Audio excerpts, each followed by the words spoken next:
Hello ma'am. हम start कर सकते हैं क्लास। सबने रिवाइज किया? हेलो। यस मैम, किया तो है। क्लास अच्छा रिवाइज कर लिया? पूछूं कुछ क्वेश्चंस? हाँ, ओके बताओ, आईपीसी इनफोर्स कब हुआ था without looking at your bare acts? Okay. Ma'am 1 जनवरी 1860। 1872 62 62 सॉरी 72 72 तो बहुत लेट चला गया। अच्छा चलो बताओ कि इफ एनी जज is committing the case whether he is a judge as per IPC or not? Committing means ma'am कौन मतलब कौन ऊपर वाली अथॉरिटी को केस रेफर कर रहे हैं।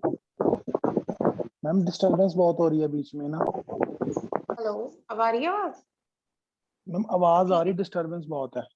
हाँ जी हाँ जी। है। Whether a judge who is committing a case is a judge as per IPC or not. Committing means referring to the superior courts. Ma'am no. Yes Yes, he will be, I think. no, he is not a judge. हमने करा नहीं था क्योंकि वो illustration C of सुन नहीं रहा section उस case को ना, उसने थोड़ी हाँ, डिसाइड करना है मैम उसको। illustration D है section 19 की कि जब वो कमिटल कर रहा है, खुद से डिसाइड नहीं कर रहा, तो he is not a judge as per IPC section 19. Okay.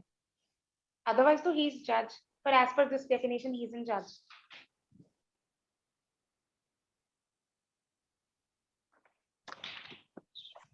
If a property is in possession or a custody of a clerk, whether this is a property of the master or the clerk. Question ही नहीं समझ आया ma'am, दोबारा एक बारी। Whether the property, when the property is in custody of a clerk or a servant on the behalf of a master, then this is a property of whom?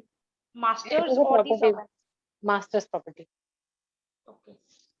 And if the theft. Ma'am एक बात बताना ma'am, जैसे ये जो bare act है इसके ऊपर देखना कॉर्नर में लिखा हुआ 6 अक्टूबर 1860, ये कौन सी डेट है? जिस दिन उनको प्रेजेंट किया था असेंट के लिए। अच्छा, हमें ये डेट नहीं याद रखनी, हमें सिर्फ इन्फोर्समेंट की डेट याद रखनी है। डेट याद रख सकते हैं। जिस दिन वो इनैक्ट हुआ। इन्फोर्समेंट की होगी ना फिर 1 जनवरी 1862 है ना? ओके। अब ध्यान से सुनना question. If the person is sentenced to, if the person is punished with a fine and the amount of fine is rupees 500 and he defaulted the payment, now what amount of punishment he will be awarded in default of payment? 6 months. Good. And in case if a person is in imprisonment for 8 years and 10,000 rupees fine and he didn't pay the fine, now what amount of punishment will be given to him in default? 8 years and 10,000 fine. Question को ध्यान वो से 6 सुनो। months 8 की + 6 ही होगा ना? क्या होगा? 8 + 6 ही होगा मैम, 6 मंथ्स। 6 months कैसे होगा? नहीं, 8 years and 6 months। नहीं, फिर से क्वेश्चन सुनो कि अगर उसे एक पनिशमेंट प्लस फाइन दोनों चीजें अवॉर्ड हुई हैं तो वो उसने डिफॉल्ट कर दिया तो उसको क्या सजा होगी? सोचो।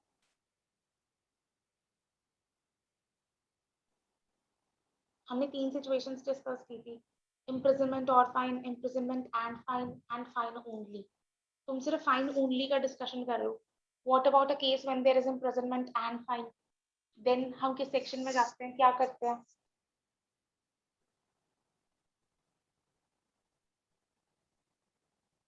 अरे 1/4 ऑफ द पनिशमेंट। ओके, पर मैम आपने ना कल 52 तक ही बोला था। मैंने कहा चल वैसे पूछ लेती हूँ, तुम लोगों को थोड़ा बहुत तो पता होगा। ठीक है 52 तक। मुझे एक्चुअली ना उसमें कुछ खास क्वेश्चन दिखे थे, तो मैंने सोचा कि तुम्हें पूछ के देखते हैं।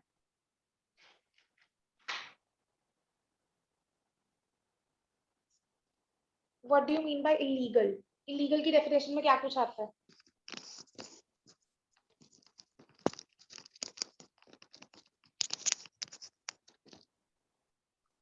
कोई तो बोलो।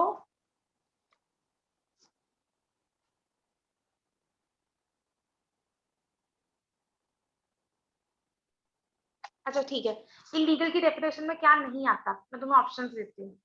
Offence, an act prohibited by law, an act which is a ground for private remedy, an act which brought civil action.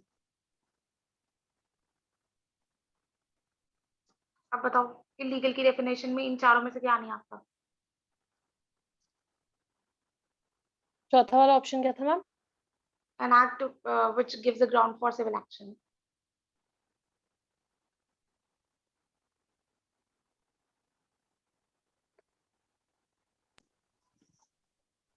मैं फिर से रिपीट करती हूँ, which is an offense which is prohibited by law, which gives a ground for private remedy, or which gives a ground for civil action. इनमें से क्या illegal की definition में नहीं आता? Private remedy. गुड। इंजरी क्या कुछ डिनोट करती है एज पर आईपीसी? मेंटल और फिजिकल।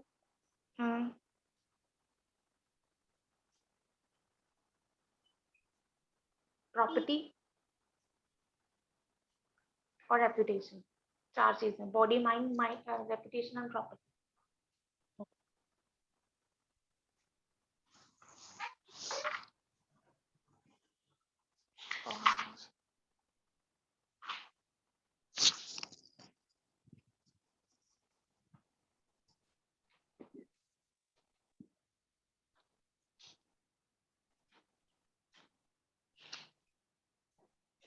अब क्वेश्चन सुनना।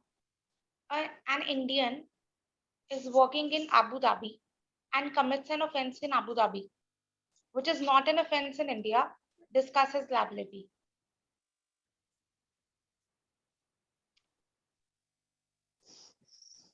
Yeah, he will be not tried in India. Perfect. He can be tried in Abu Dhabi क्योंकि उसने वहां किया, उनके लॉ के हिसाब से अगर वो offense है तो वहां हो सकता है, यहाँ पे तो नहीं होगा। ठीक।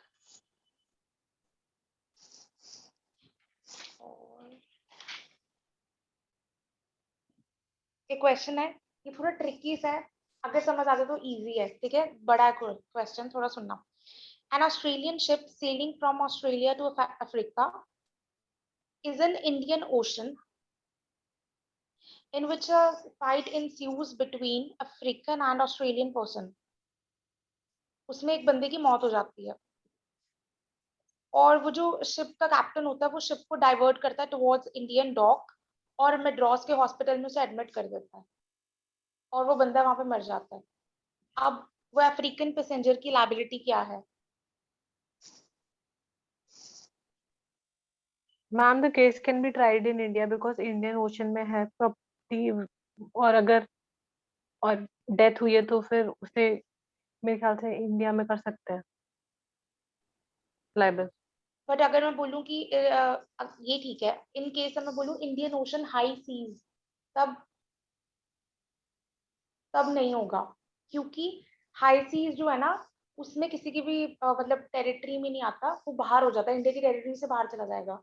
इंडिया की जो टेरिटरी है ना वाटर्स में, वो 12 नॉटिकल माइल्स तक है, जो कि इंडिया के वाटर्स हैं। उसके बाद वो हाई सीज आ जाती हैं जिसमें हमारा राइट नहीं है। इन केस क्वेश्चन में कभी भी हाई सीज वर्ड यूज हो जाए या आफ्टर 12 नॉटिकल माइल्स यूज हो जाए, देन इंडिया की कोई अथॉरिटी या टेरिटोरियल जुरिस्डिक्शन नहीं बनती है, देन वो बंदा यहाँ पे ट्राई नहीं हो सकता। ठीक है।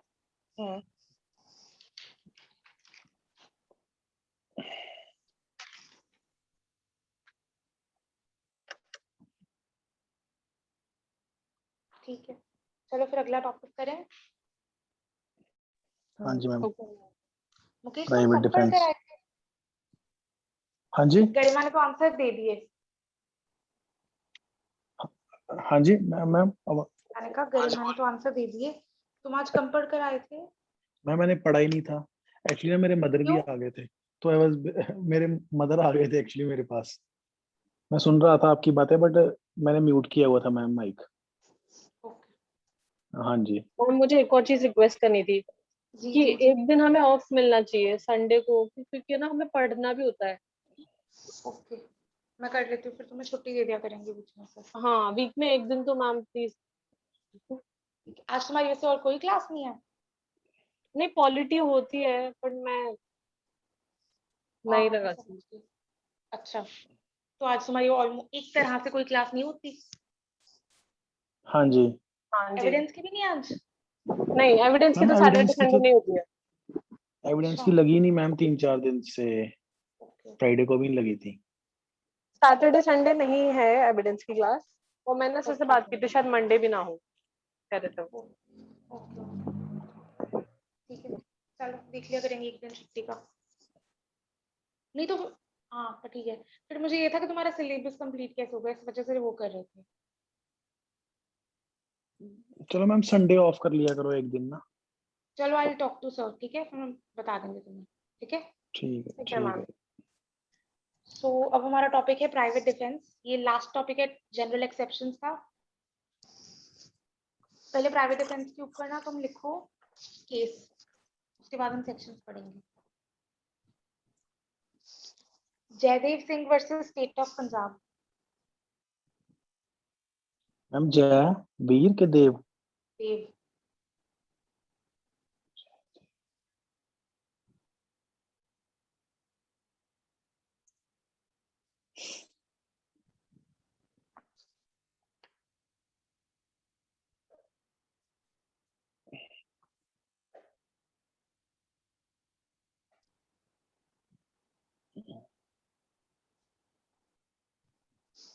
In this case, it was held that whenever a person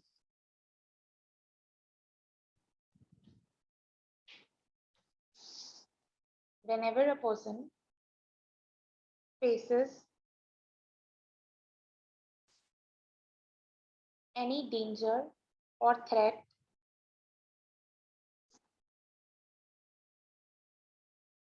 whenever a person faces any danger or threat, then he is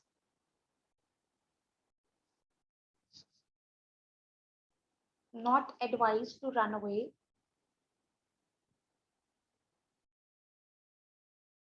but to face it with conviction, but to face it with conviction and quell it, and quell it.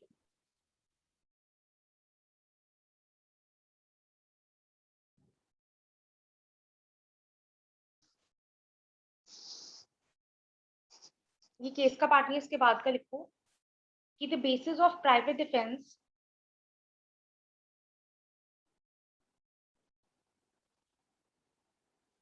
arises from the concept of section 79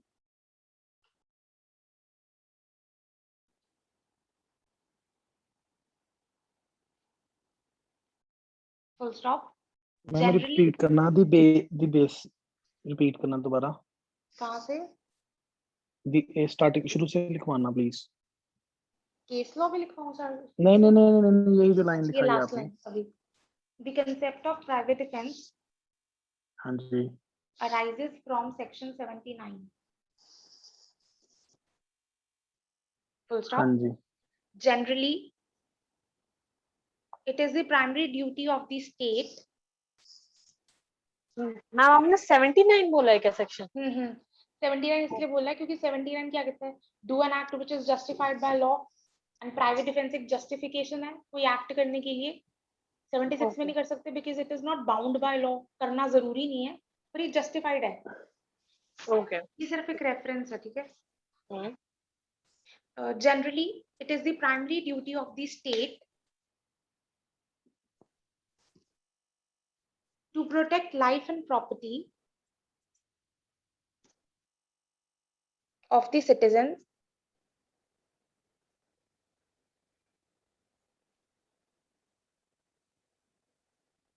because there is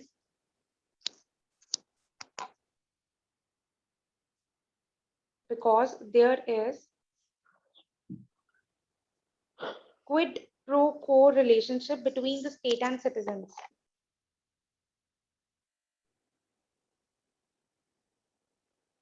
There is quid pro quo relationship between the state and citizen. So in the absence of state,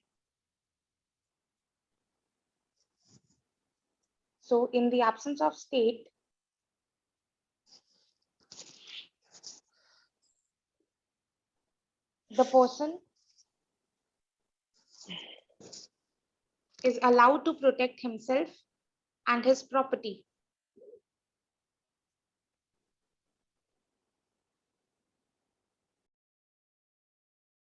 The person is allowed to protect himself and his property. ये principal ये कहता है कि basically क्या होता है, state की duty होती है हम लोगों को प्रोटेक्ट करना, ठीक है, इसी वजह से पुलिस अथॉरिटीज ये सब कुछ बना हुआ है। पर जब कभी वो हमारे पास नहीं पहुंच सकते तो हम ये तो नहीं है कि हम उस थ्रेट को या डेंजर को फेस मतलब उसके आगे सबमिट हो जाएं, बट हमें उसको कन्विक्शन के साथ उसके साथ डील करना होता है। तो इसलिए प्राइवेट डिफेंस का टॉपिक बना है कि जिस टाइम पे आपकी सहायता के लिए कोई नहीं आ सकता, then you have to protect yourself and your property. Ma'am क्यों का लिटरल मीनिंग क्या है? समथिंग फॉर समथिंग, मतलब there is a relation between state and us कि हम स्टेट को जैसे कि अपने टैक्स भरते हैं, अपने लॉज फॉलो करते हैं, उसी तरह स्टेट की रिस्पॉन्सिबिलिटी है हमारी तरफ कि वो हमारा ध्यान रखे, हमें सर्विसेज प्रोवाइड करे। So something for something.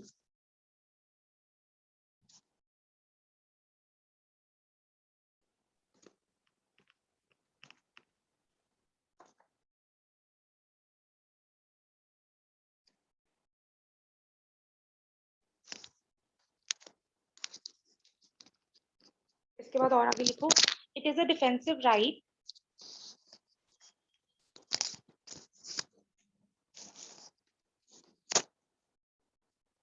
and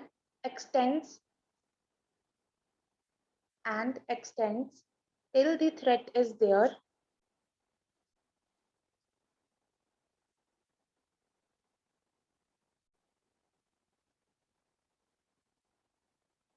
it extends till the threat is there and ceases when the threat goes away.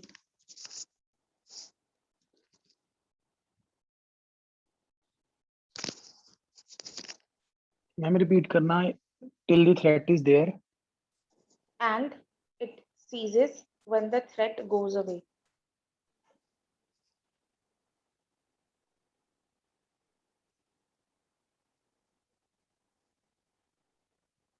It is subjected to restraints under section 99. it is Subjected to restraints under section 99.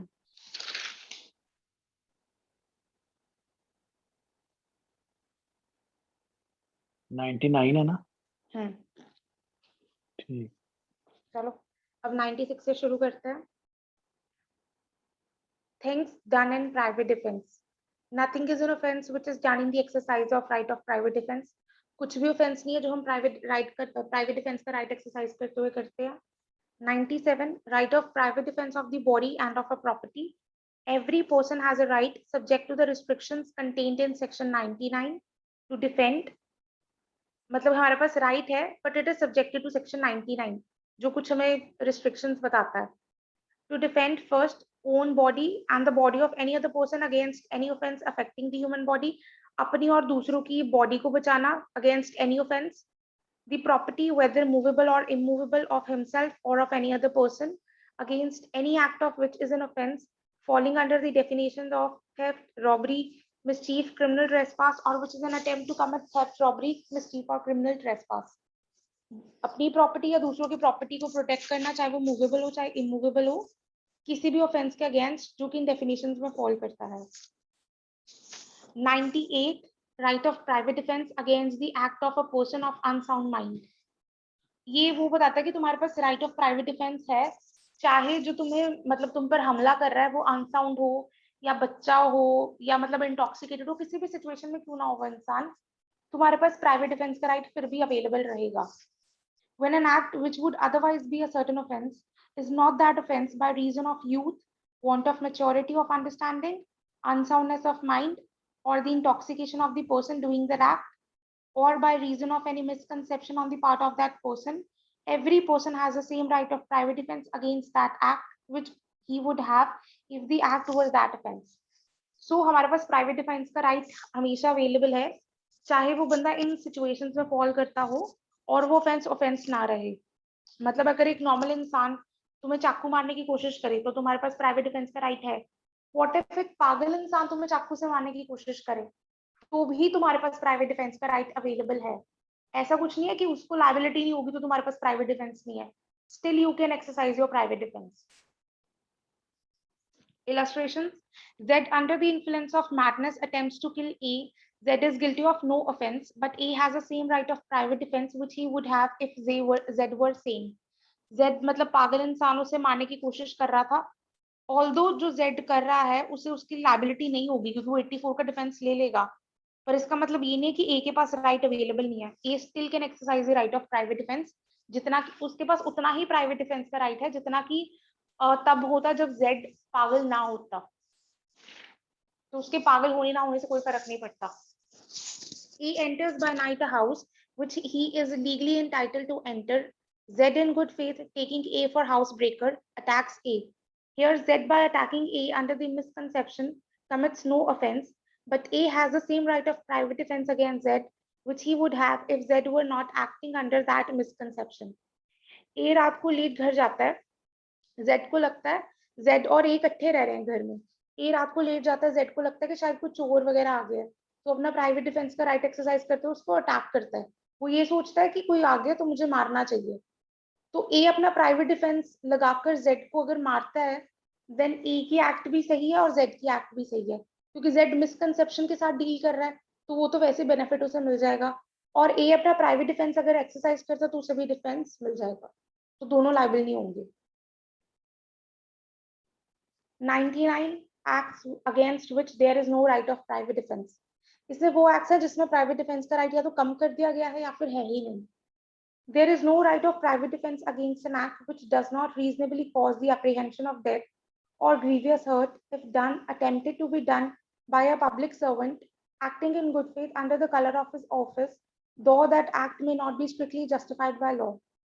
हमारे पास कोई private defence का right नहीं है police officer मतलब किसी भी public servant की act के अगेंस्ट जो कि उसने गुड फेथ में अपनी ड्यूटीज के हिसाब से किया है, अगर वो हमें डेथ या ग्रीवियस हर्ट का रीजनेबल एप्रीहेंशन नहीं देती. अगर डेथ और ग्रीवियस हर्ट का डर नहीं है तो वो कोई एक्ट कर रहा है तो उसके लिए हम प्राइवेट डिफेंस का इस्तेमाल नहीं कर सकते. There is no right of private defense against an act which does not reasonably cause the apprehension of death or of grievous hurt if done or attempted to be done by the direction of a public servant acting in good faith under the color of his office, though that direction may not be strictly justified by law. अगर कोई इंसान public servant की direction पे काम कर रहा है और उससे हमें कोई डेथ या ग्रीवियस हर्ट का डर नहीं है, then also we have no right of private defense against the person. ये उन बंदों के खिलाफ है जो पब्लिक सर्वेंट है या उनकी अथॉरिटी के अंडर काम कर रहे हैं, गुड फेथ में अपने कलर ऑफ ऑफिस में काम कर रहे हैं, तो हम प्राइवेट डिफेंस का राइट उनके अगेंस्ट एक्सरसाइज नहीं कर सकते प्रोवाइडेड उनकी एक्ट में डेथ या ग्रीवियस हर्ट का डर ना दे.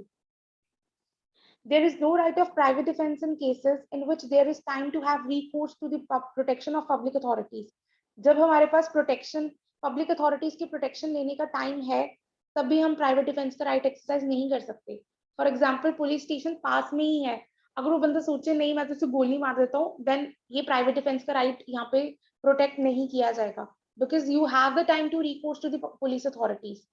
बट इन केस तुम जा ही नहीं पा रहे हो, मतलब स्ट्रिक्ट हो चुके वहां पे रिस्ट्रिक्ट कर दिया, किसी ने बांध दिया, देन सिचुएशन अलग है. पर अगर तुम जा सकते हो और तुम ना जाकर उस पर हमला करते हो तो वो प्राइवेट डिफेंस का राइट तुम्हारा नहीं माना जाएगा. Extent to which the right may be exercised. The right of private defense in no case extends to inflicting of more harm than it is necessary to inflict for the purpose of defense. जितना उसने तुम्हें harm किया है तुम उतना ही harm उसे कर सकते हो, इससे ज्यादा हार्म नहीं कर सकते हो. ये नहीं कि किसी ने तुम्हें थप्पड़ मारा है तो उसके बदले तुम उसके ईंट उठा के मार दोगे, उतना ही बैलेंस होना चाहिए, जितना उसने मारा उतनी ही फोर्स से तुम उसे वापस मार सकते हो। Explanation 1. A person is not deprived of the right of private defense against an act or attempted to be done by a public servant as such unless he knows or has reason to believe that the person doing the act is such public servant. In case तुम्हें नहीं पता वो public servant है जो तुम्हारे साथ act कर रहा है, देन तुम्हारे पास प्राइवेट डिफेंस का राइट अवेलेबल है, पर अगर तुम्हें पता है देन तो ये फर्स्ट क्लॉज में फॉल कर जाएगा। Explanation 2.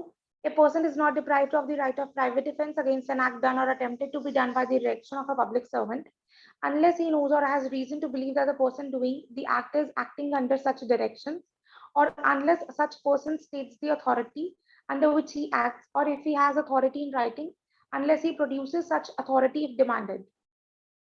Same right तुम्हारे पास available against the person who is working under the directions of the public servant.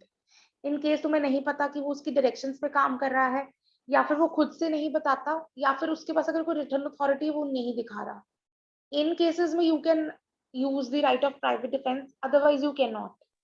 Ma'am almost exam explanation first और सेकंड सेम नहीं है? दिस इज ऑलमोस्ट सेम, बस ये बताता है कि इन केस अगर तुम्हें पता ही नहीं वो पब्लिक सर्वेंट है, then you can ma'am exercise the ये right of private defence. Public servant के लिए बना हुआ है बेसिकली सेक्शन, है ना? हाँ, तो इसलिए गरिमा इसकी एक्सप्लेनेशन का मतलब बस यही है कि अगर तुम्हें नहीं पता तभी तुम्हारे पास राइट है, अदरवाइज ये क्लॉज 1 में चला जाएगा सीधा।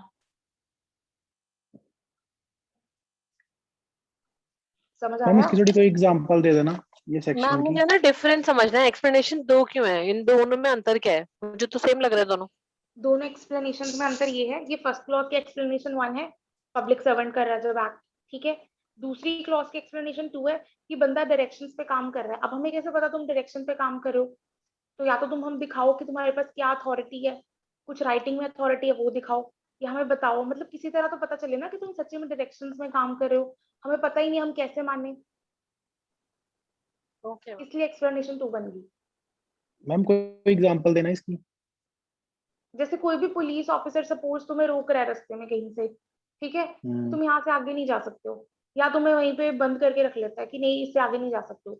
अब तुम तो ये सोचोगे कि मुझे पता नहीं किसने रोक लिया, जब तक उसने यूनिफॉर्म नहीं पहनी या उसके पास कोई अथॉरिटी नहीं है, तो यू विल फील कि हाँ जी इसने किसी ने ऐसे हमें कन्फाइन कर लिया, तो मेरा प्राइवेट डिफेंस का राइट है अंडर सेक्शन 100, 101, मैं इसे यूज करूंगा और इसे मैं तो वापस मारूंगा या यहाँ से भागने की कोशिश करूंगा।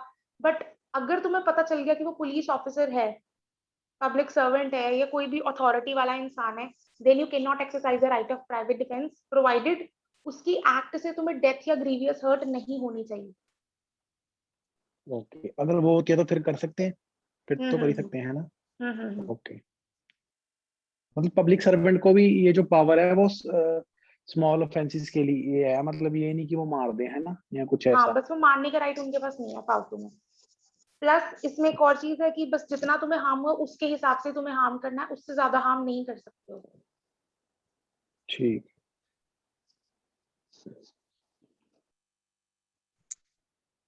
ये प्राइवेट सेक्शन वाला मैम इम्पोर्टेंट है ना कि नहीं? हाँ, 99 इंपॉर्टेंट है।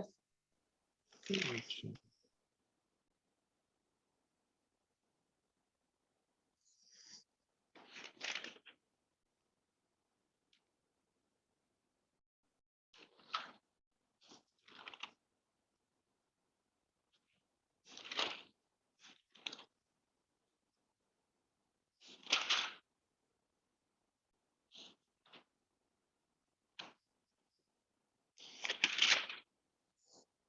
इसका केस लिखो, Omkar Nath versus state of UP.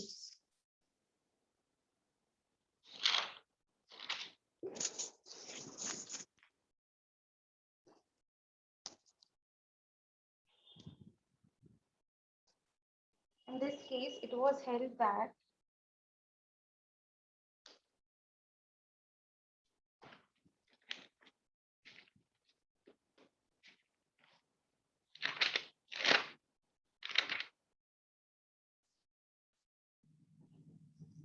Ma'am ये केस 99 में या प्राइवेट डिफेंस में जनरल? ये वैसे हम मतलब 99 के साथ रीड कर सकते थे, ये इस चीज पे है कि तुम फोर्स ज्यादा नहीं यूज कर सकते, उस चीज पर है।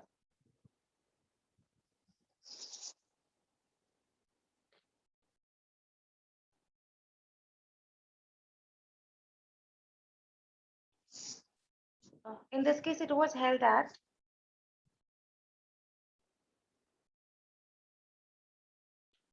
one cannot measure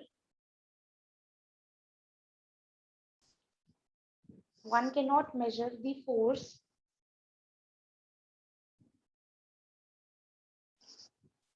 used in private defense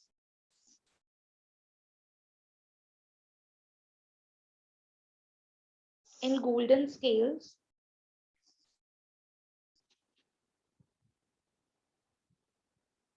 because he is not expected to weight it because he is not expected to weigh it at that point of time.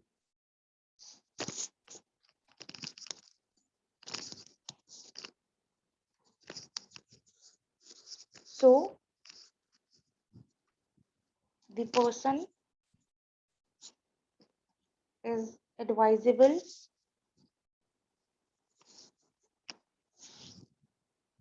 to use the force as a reasonable man would use as a reasonable as a force reasonable as a man as a reasonable reas- man हाँ जी would use under the similar circumstances.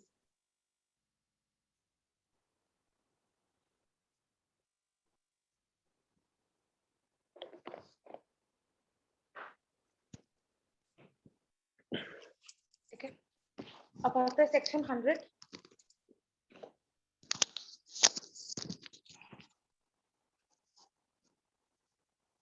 ये जो right है ना private defence का इसमें तीन मतलब ये दो पार्ट्स में डिवाइडेड है। एक तो बॉडी वाले हैं जो वो तो है 100 to 102 और जो प्रॉपर्टी वाले हैं that are 103 to 105.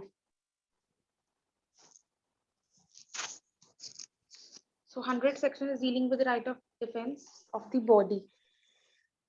The right of private defense of the body extends under the restrictions mentioned in the last preceding section to the voluntary causing of death or of any other harm to the assailant if the offense which occasions the exercise of the right be of any of the descriptions hereinafter enumerated.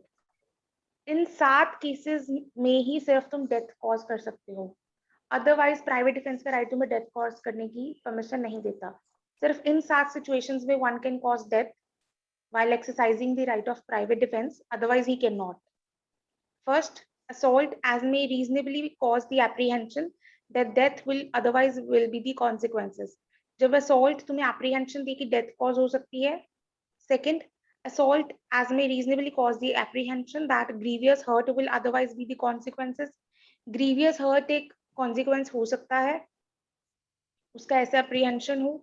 An assault with the intention of committing rape, assault with the intention of gratifying unnatural lust, assault with the intention of kidnapping, abduction. In offenses में rape, lust में, kidnapping, abduction में, assault with the intention of wrongfully confining a person under circumstances which may reasonably cause him to apprehend that he will be unable to have recourse to the public authorities for his release. ऐसे उसे wrongfully confine किया गया है कि वो public authorities की assistance नहीं ले सकता, वो वहां से भाग नहीं सकता, ना ही किसी की हेल्प ले सकता है. 7, an act of throwing or administering acid or an attempt to throw or administer acid which may reasonably cause the apprehension that grievous hurt will otherwise be the consequences of such act. Acid throw करे या उसे attempt करे, उसे डराए, जिससे कि acid throw होने से एसिड अटैक तो होगा, अदरवाइज ग्रीवियस हर्ट का डर जरूर है. मतलब सिर्फ अटेम्प्ट कर रहा है, अभी एसिड नहीं गिरा है, तो एटलीस्ट ग्रीवियस हर्ट का एप्रीहेंशन तो है ही है. मतलब इन 7 सिचुएशंस में one can cause death. Death cause कर रहा है, ग्रीवियस हर्ट कॉज करने की कोशिश है, rape, unnatural lust, kidnapping, abduction, confinement और एसिड. इन सिचुएशंस में one can cause death.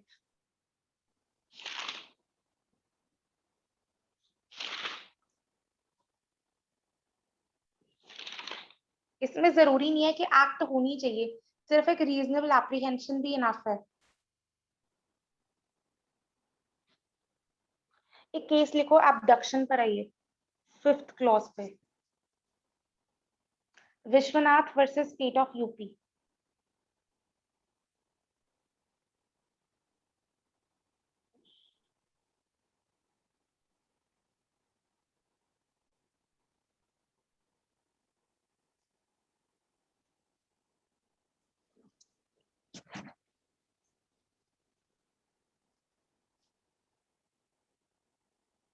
IPC में क्या है, किडनैपिंग के लिए आपको इंटेंशन नहीं चाहिए होता, पर एब्डक्शन के लिए आपको इंटेंशन होना बहुत जरूरी है, अदरवाइज एब्डक्शन एक ऑफेंस नहीं है आईपीसी के अंदर, ये रूल है।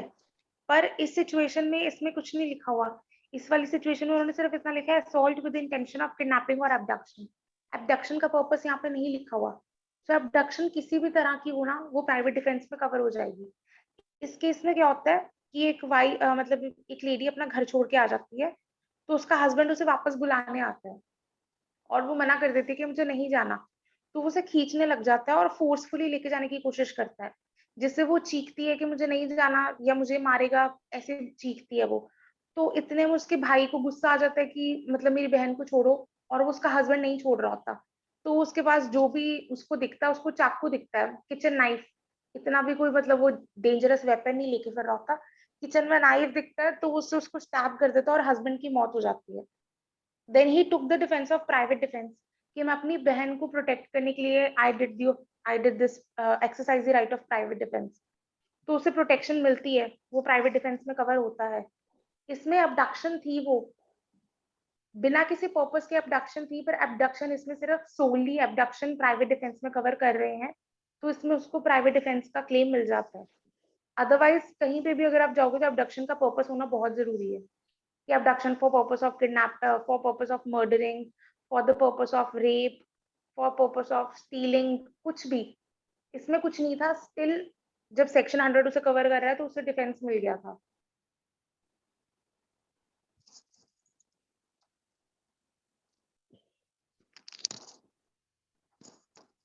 ठीक है, देन आता है section 101, when such right extends to cause any harm other than the death, if the offense be not of any of the description enumerated in the last preceding section, the right of private defense of the body does not extend to voluntary causing of death to the assailant, but does extend under the restrictions mentioned in section 99 to the voluntary causing to assailant of any harm other than death.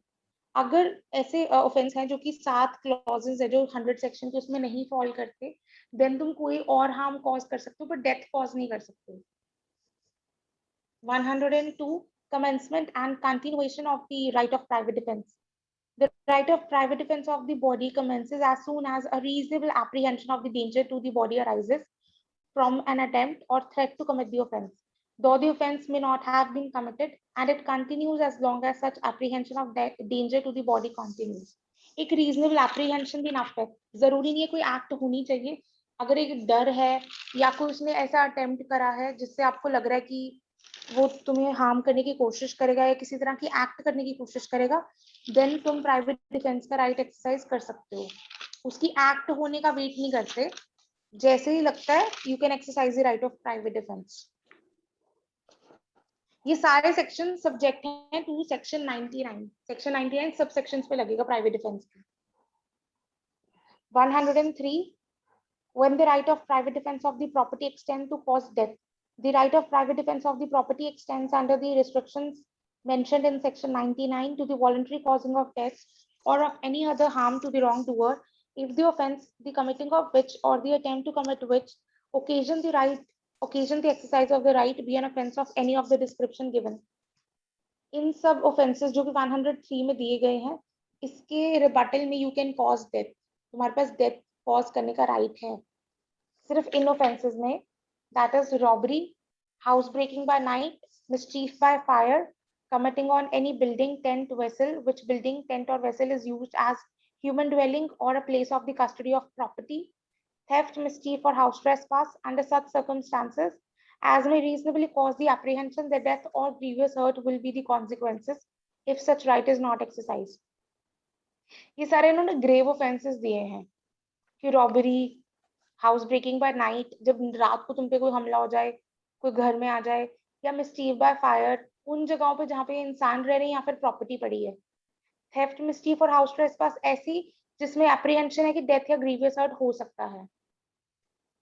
104, when such right extends to cause any harm other than death, if the ma'am offense मुझे becomes मुझे एक चीज पूछनी थी, हाँ ये जी। जो 103 है और ये 97 में भी हमें प्रॉपर्टी के बारे में बोला है ना कि right of private defence of body हाँ एंड हाँ हाँ प्रॉपर्टी, हाँ उसमें भी correct। बोला है, लेकिन उसका ये जो सेकंड पॉइंट है उसमें मतलब ये सब कुछ कवर नहीं किया है।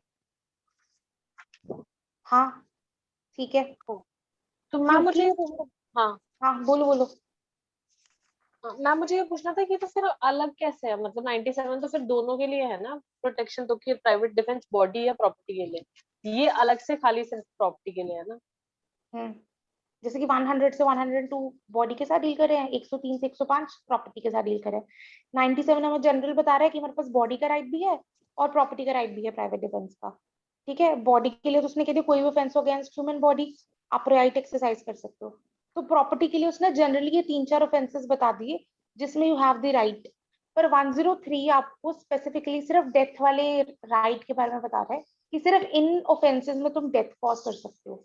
और 97 तुम्हें जनरली ये 4-5 ऑफेंसेस के बारे में बता रहा है जिसके अगेंस्ट तुम कोई भी राइट एक्सरसाइज कर सकते हो टू प्रोटेक्ट दी प्रॉपर्टी। इसमें इसने ये नहीं लिखा कि तुम सिर्फ डेथ कॉज करोगे या नहीं कॉज करोगे, इसने कहा है कि तुम राइट एक्सरसाइज करोगे प्राइवेट डिफेंस का जब इनमें से कोई ऑफेंस किया गया हो प्रॉपर्टी के अगेंस्ट जनरली। ओके ठीक है, और बेसिकली ये जो ऑफेंसेस है ना ऑलमोस्ट सारे कवर ही है। देखो रॉबरी या criminal trespass, criminal trespass normally अगर करेगा तो उसके पास दूसरा राइट है not causing death. House breaking by night ना क्रिमिनल ट्रेसपास का आगे एक एक्सटेंडेड वर्जन है। जब हम ये ट्रेसपास वाला करेंगे ना, पहले क्रिमिनल ट्रेसपास आता है, उससे ग्रेव होता है हाउस ट्रेसपास, फिर उससे ग्रेव होता है लर्किंग हाउस ट्रेसपास, उससे भी ग्रेव होता है हाउस ब्रेकिंग बाय नाइट। ये उसका एक्सटेंशन है एक तरह का। जितना ग्रेव ऑफेंस है उतनी ही राइट है हमारे पास डेथ कॉज करने की। ओके ठीक है ma'am. Then 104, if the offense the committing of which or the attempting to commit which occasions the exercise of right of private defense be theft, mischief or criminal trespass not of any of the descriptions given in the last preceding section, the right does not extend to voluntary causing of death but does extend subject to the restrictions mentioned under section 99 voluntary causing any harm। इसमें तुम death cause नहीं कर सकते हो पर कोई भी harm cause कर सकते हो अगर सिर्फ ये तीनों में से कोई मतलब कुछ भी ऐसा किया गया जो ऊपर वाली डिस्क्रिप्शन में नहीं फॉल करता। थेफ्ट, मिसचीफ या क्रिमिनल ट्रेसपास जो कि 103 में फॉल नहीं कर रहा, उसके लिए you can cause any other harm. 105, commencement and continuance of the right of private defense. The right of private defense of the property commences when a reasonable apprehension of danger to the property commence. जैसे ही तुम्हें reasonable apprehension लगता है कि तुम्हारी property के साथ कुछ हो सकता है, तुम्हारा राइट तुम्हारे पास अवेलेबल है। The right of private defense against theft continues till the offender has effected his retreat with the property or either the assistance of the public authorities is obtained or the property has been recovered. Theft का जो तुम्हारा right है private defence का वो 3 situations में तुम्हारे पास exist करता है, जब तक कि या तो वो प्रॉपर्टी लेके भाग ही ना गया और रिट्रीट विद द प्रॉपर्टी वो लेके चला गया तुम्हारे, अब तुम्हारे हाथ में नहीं आया, वो चला ही गया, तुम उसे पकड़ ही नहीं सकते, वो तुम्हारी रेंज से बाहर हो चुका है, या फिर तुमने पुलिस की असिस्टेंस ले ली है, या फिर तुमने प्रॉपर्टी रिकवर कर ली है। इन तीनों सिचुएशंस तक तुम्हारे पास right of private defence exist करता है। इन तीनों में से कोई भी सिचुएशंस आ जाए तब तक तुम्हारे पास राइट ऑफ प्राइवेट डिफेंस है। उसके बाद you can not have the right of private defence of theft. अगर वो प्रॉपर्टी लेके भाग ही चुका है, अब ये थोड़ी है कि तुम प्राइवेट डिफेंस का राइट एक्सरसाइज करके ऐसे कहीं पे भी जाके उसे ढूंढते रहोगे या मारते रहोगे। अब वो चला गया ना तुम्हारी रेंज से, एक बार निकल गया, देन तुम्हारा राइट खत्म हो गया। The right of private defense of the property against robbery continues as long as the offender causes or attempts to cause to any person death, hurt, or wrongful restraint, or as long as the fear of instant death, hurt, or wrongful restraint continues.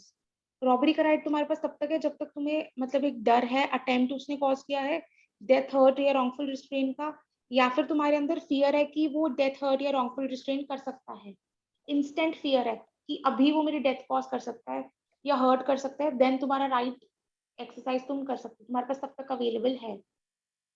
तीसरा, the right of private defence of the property against criminal trespass और mischief continues as long as the offender continues in the commission of criminal trespass or mischief.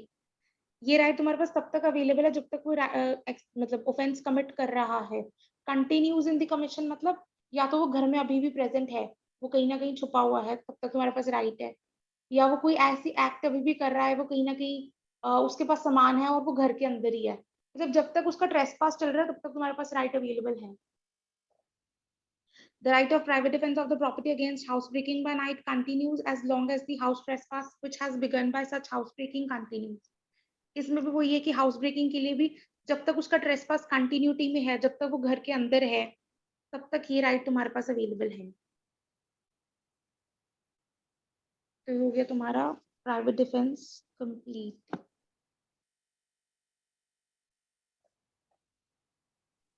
Ma'am 106 भी है ना private defence में? हाँ हाँ, वो इसका पार्ट नहीं है, मतलब वो भी एक प्राइवेट डिफेंस का राइट है, पर वो इस वाले इन सारे क्लॉजेस के साथ कनेक्टेड नहीं है.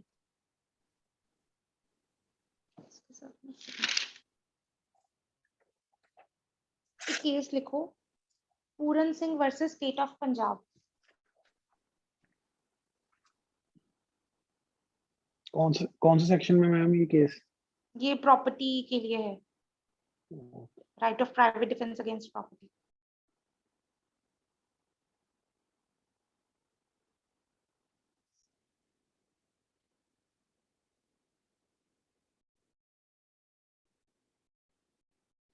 हमेशा में ये कहा गया कि प्रॉपर्टी है तुम्हारी, अगर कोई इसके साथ ट्रेसपास कर रहा है या कोई ऑफेंस कर रहा है, then you have a right to private defence.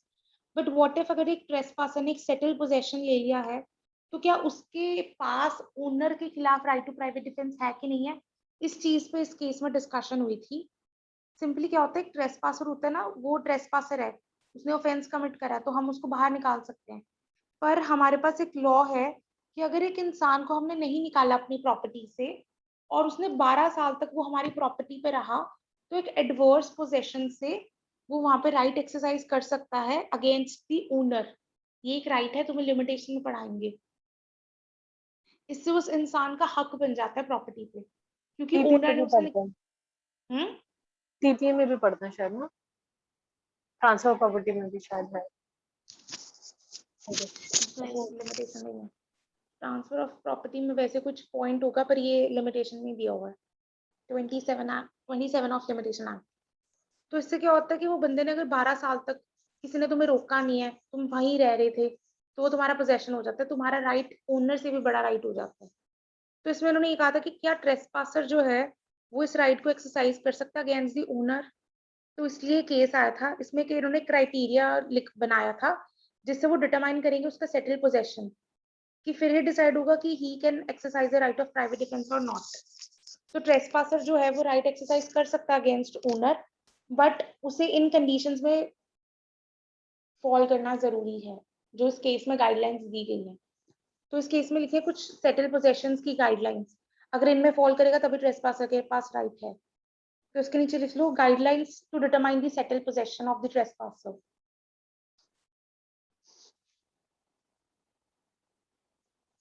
Guidelines to determine the settled possession of the trespasser.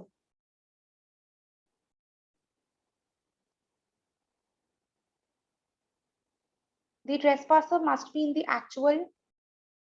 First, the trespasser must be in actual physical possession of the property over a sufficiently. The trespasser must be in actual physical possession of the property over a sufficiently long period. Sufficiently long period. Second point, the possession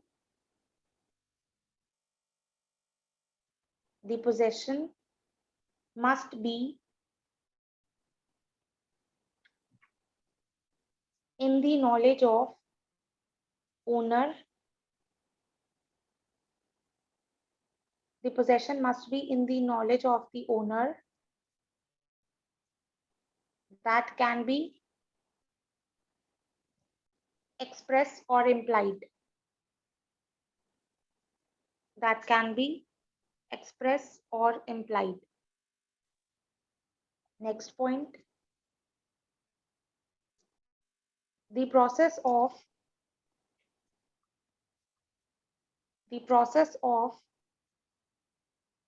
dispossession,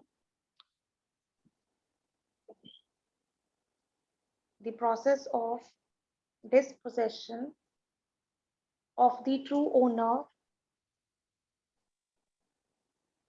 by the trespasser must be complete and final. The process of dispossession of the true owner by the trespasser must be complete and final. अगर ये conditions में fall करता है then ट्रेसपासर का right है जो वो override करता है against the right of the owner, तो वो प्राइवेट डिफेंस का राइट एक्सरसाइज कर सकता है. ठीक है. Then after last section 106, right of private defense against deadly assault when there is a risk of harm to innocent persons. If in the exercise of the right of private defense against an assault which reasonably causes the apprehension of death, the defender be so situated that he cannot effectually exercise a right without risk of harm to an innocent person, has a right of private defense extend to the running of that risk. अगर एक ऐसा act हो रहा है जिससे तुम्हें death का डर है और तुम्हें अपना राइट एक्सरसाइज करना है, तो उसमें कोई इनोसेंट को हार्म हो सकता है, then you can exercise the right of defence even though किसी इनोसेंट पर्सन को कोई हार्म हो जाएगा, प्रोवाइडेड तुम्हें एक रीजनेबल एप्रीहेंशन डेथ का होना जरूरी है. सिर्फ अगर डेथ का एप्रीहेंशन है तभी तुम ये राइट एक्सरसाइज कर सकते हो. Illustration: A is attacked by a mob who attempts to murder him. He cannot effectually exercise his right of private defense without firing on the mob, and he cannot fire without risk of harming the young children who are mingled with the mob. A commits no offense if so by firing the harms any of the children. उसे सारी mob attack करती है और mob में बच्चे बुच्चे भी होते हैं, तो उसके पास यही राइट है कि वो मॉब पे शूट कर दे, फायर कर दे, और वो फायर करने में अगर किसी बच्चे को हार्म हो जाता है तो उसको लायबिलिटी, उसकी लायबिलिटी नहीं होगी, उसको प्राइवेट डिफेंस का राइट ही माना जाएगा, क्योंकि वो अपना राइट इसके अलावा और किसी भी तरीके से एक्सरसाइज नहीं कर सकता था. तो he can run away with this risk also. ठीक है, समझ आ गया? Yes ma'am. ठीक है, अब हम कल करेंगे अबेटमेंट का टॉपिक शुरू. और कल तुम लोग 75 तक रिवाइज करके आना. Okay ma'am. 3 से 75. ठीक है, और कोई डाउट हो तो पूछ लेना. ठीक है, okay, bye. Bye. Thank you. Bye, ma'am. Thank you.